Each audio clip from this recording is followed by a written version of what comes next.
Yo, so Godzilla vs. Kong 2 is apparently pretty wrapped up. Things are finally coming to a release, and Goji Center's here today to show us what is going to be the new villain for Godzilla. Well, it's not Godzilla vs. Kong, it's like Godzilla and Kong. I'm confused. We're gonna figure it out. Leave a like, subscribe down below for more Godzilla. Subscribe to Goji Center, because they're almost at 1 million subscribers, and let's get into it. Treasure this moment, because after this video, you'll never be the same. Ooh. Intense. The purpose of this episode is to generate an educated guess as to reveal the nature of the next monsterverse antagonist. Damn it! Destroyer, Gigan. Will any of these be the next villain? Intense. In the next monsterverse film, there will be a new threat that will jeopardize the existence of both Titans and mankind. Today on Goji Center, we will take into account many clues that can potentially reveal who exactly will be the next big bad kaiju. If you enjoy these episodes and want to be well informed in the next monsterverse films, I do. Don't just sit there, subscribe. Coming up, the next potential villain in the monsterverse. See, my own 2 cents, my guess is I'm not sure Legendary's received rights for any new any Toho monsters, so it may be another made-up thing like Muto or something like that, but if it isn't, that'd be freaking awesome. But first, let's talk about some other cool beasts, warriors, and mythical creatures that take form as legendary champions, all at your disposal in Raid Shadow Legends. I'm a little insulted. Raid didn't hit me up this month. That means I'm not as impressive to them anymore, but whatever. I'm gonna skip this because it feels awkward, everyone just looking at me and I don't say anything. But if you guys ever want to play Raid or support Goji Center at all, use their link. They get more money and they use that money to make better videos. Okay, so there are many things to take into account when trying to figure out who exactly is this next villain and what he will look like. In order to do this, we must first begin by ruling out who will not show up in the next film, and working backwards by discussing attributes that will be needed to counter both Godzilla and Kong. That's so true. Keep in mind that this video is pure speculation and should not be regarded as official or anything of the like. Let's begin by addressing some of the speculations that have been circling around regarding the identity of the next villain: Biollante, Gigan, and Destroyer. Oh, but Biollante so bad. The film synopsis released not too long ago. It states, an all-new cinematic adventure pitting Kong and Godzilla against a colossal undiscovered threat hidden within our world, challenging their very existence and our own. Oh my god. The adjectives to look out for are colossal, undiscovered, and the phrase hidden within our world. This is some spy business right here. Oh my god, we're deciphering hidden codes. So, let's see which of these fits the description. Starting with Biollante, we know that this creature is in fact colossal, dwarfing Godzilla in terms of size. One could say that it could have been hidden or undiscovered, but the problem is that according to the old lore, this was technically an amalgamation of Godzilla, plant, and human DNA. Okay, see, I've thought of this, and if they did do this in the Monsterverse, it's gonna be a different kind of storyline. They're not gonna be able to do this because it's more based in like direct recent reality, and no one's gonna believe that you could transfer like the soul of, you know what I'm saying? That starts to get silly. Which means that in order for Biollante to exist, this required human intervention, which would automatically rule out the fact that it was unknown or undiscovered. I'm really banking on the fact that Biollante is just different in the Monsterverse, more logically explained, I hope to god. So, unfortunately, Biollante, or at least a kaiju named Biollante, is highly unlikely. Damn you! Gigan. This monster, according to its lore, is a titan that is of cyborgian nature. I don't think we'll see Gigan. Half creature and half machine. This animal also comes from extraterrestrial origins and not native to planet Earth. It was huge, but not too big to warrant the adjective of colossal.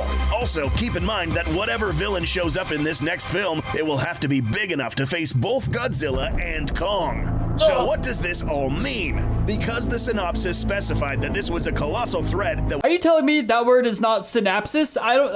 Watching these videos, I realize everything I've known my whole life is just wrong. Was hidden within our world, this automatically rules out any creature that comes from an extraterrestrial source, much less a cyborg who had to be the result of another intelligent species sending it to our planet. As much as we like Gigan, it's just not likely that we will see him yet. The Monsterverse is has yet to point out to outer space, so perhaps there's still hope in the distant future. But what about the next creature, Destroya? Now here's where things get interesting. Unlike the previous two contenders, this titan actually fits the description for most of these adjectives. It does. How? According to its lore, this guy was one of the largest and most powerful antagonists in Godzilla history. God, I love that game. Abilities that will fit the description of the colossal threat mentioned in the synopsis. This guy was also unknown to mankind until after its first appearance in this smaller form.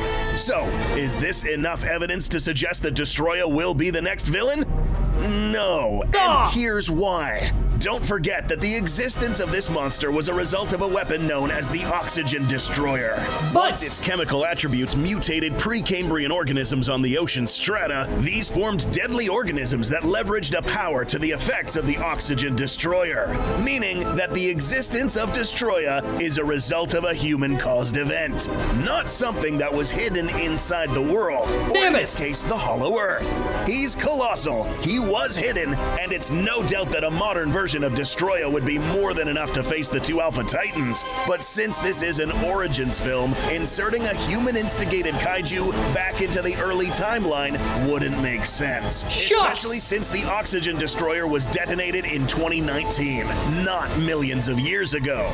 In the Monsterverse, almost all cave paintings carry some weight when it comes to the lore and the history of the Titans. There is one finding in particular that has caught the attention of many and leads us to speculate that there is another Godzilla-like creature lurking about. Oh, damn. This image.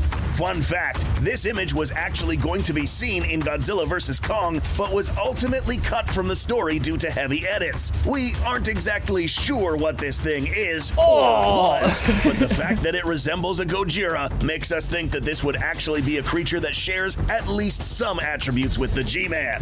So, in our analysis platform, we will collect all this evidence and list it here. At the end of this episode, we'll make an educated guess on what this creature looks like. No or way, at least dude. Discuss some of its potential attributes. Right now, we settled that this animal has some Gojira-esque attributes, so perhaps part reptilian. Another interesting attribute is its ability to fly. Keep in mind that this image may or may not be an exact representation of what this animal looks like, but rather it may illustrate what it can do. Not gonna lie, it almost looks like a very rough, weird, kind of silly drawing of a Destroya, dude. And here it's depicting its ability to fly. This would make a lot of sense, especially since this kaiju has to have some sort of clear edge against two excellent ground combatants. And being in the air has always proved to be a definitive edge against Godzilla and Kong. What else? We see here that this animal does in fact have some sort of special ability, most likely another version of Godzilla's atomic breath, if not the same or more lethal. It is very interesting that in the photo it's like basically going up against a bunch of Godzillas on the ground too. Very interesting. So, apart from potentially being able to fly, this thing can now shoot from a distance. And lastly, what other Godzilla-like creature has been seen to fly in the classic films? Wait, no, not this thing.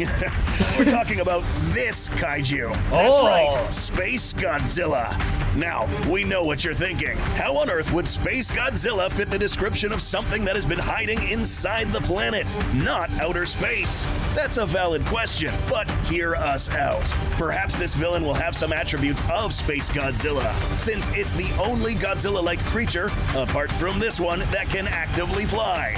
Perhaps not in this form. Having said this, it's also likely that this creature will not be called Space Godzilla, but rather something else. Perhaps the most notable physical attribute of Space Godzilla is its set of crystals set upon its shoulders. Now, realistically, we think that the Monsterverse version of a crystallized Godzilla would look a little less silly, which makes us believe that this crystalline attribute will most likely be present in this villain's body in some way or form. Oh my god! But what else? Space Godzilla has been seen to harness energy from surrounding crystals. That'd be so Similarly, cool. It is also possible that this super powerful creature will also be able to absorb power from the energy-rich Hollow Earth, making this Titan all the more stronger. Oh my a god. perfect opponent for two alphas. Now, lastly, we do have to go back a little bit and mention that Biollante is in fact part Godzilla as well. So, since we are entertaining the idea that this animal will be called something else other than a Toho monster, it's not far-fetched to think that this new kaiju might also have some attributes present in Biollante Biollante. Not gonna lie, I think Space Godzilla would be insane. It'd be one of the greatest things ever, but I don't know, dude. It feels like a pretty big stretch, a pretty big reach if I'm being honest. Perhaps it's plant nature or an ability to morph into the surrounding elements. The most notable attribute of Biollante is its several mandible-tipped tentacles. If this new threat has these, then it would make it difficult to fly, unless it is capable of morphing into different forms. What? Yeah, this thing might be getting a little bit too crazy, but what we're looking at here is perhaps the most powerful titan of all time. Something that requires Godzilla, Kong, and maybe human intervention to bring down. Oh my God. What will this animal end up looking like? The best we can do right now is create a very generalized silhouette of a Godzilla-like creature capable of flight, able to spit atomic breath or similar, excellent melee capabilities, a colossal figure, perhaps some crystallization on its body, and lastly, perhaps the most important attribute, its intelligence. Whoa. In order to be a worthy opponent for two extremely intelligent titans, this animal will have to be able to outsmart Godzilla and even Kong. Basing off this new villain's opponents, we'll have to guess that this new kaiju will have to display levels of intelligence unlike the world has ever seen. Its brain alone Holy will have to be Jesus. powerful enough to trigger strange phenomena, perhaps telepathy, just like Space Godzilla. Whether this telepathy takes the form of moving objects or telling other titans what to do or reading their mind is unknown. What is certain is that both Godzilla and Kong will be in for a nasty surprise, whatever that may be. This new colossal kaiju will remain nameless until we get further info, but while you wait, be sure to hit that subscribe button, hit that bell and like icon, and go subscribe to the Beast Hunt while you're at it. I honestly have no idea what the next villain could possibly be. Like, I got no idea whatsoever. I was trying to pay attention as much as possible. I think their way to base it is probably the best, because, again, we don't know if they have any Toho rights to any new monsters, and there is cave paintings of it. There was also cave paintings of a monster in the Call of Duty Godzilla vs. Kong thing. This thing right here on screen, and this whole, like, event was supposed to be basically canon, so it is something that might appear in the future of the Monsterverse. I think that's where it's at, though. I think reading cave paintings and previous content is how you predict it beautifully. But yeah, leave a like, subscribe if you guys want to see more, comment what you think it's going to be down below, and of course, subscribe to GODZILLA, because they're legends. But yeah, see you next time.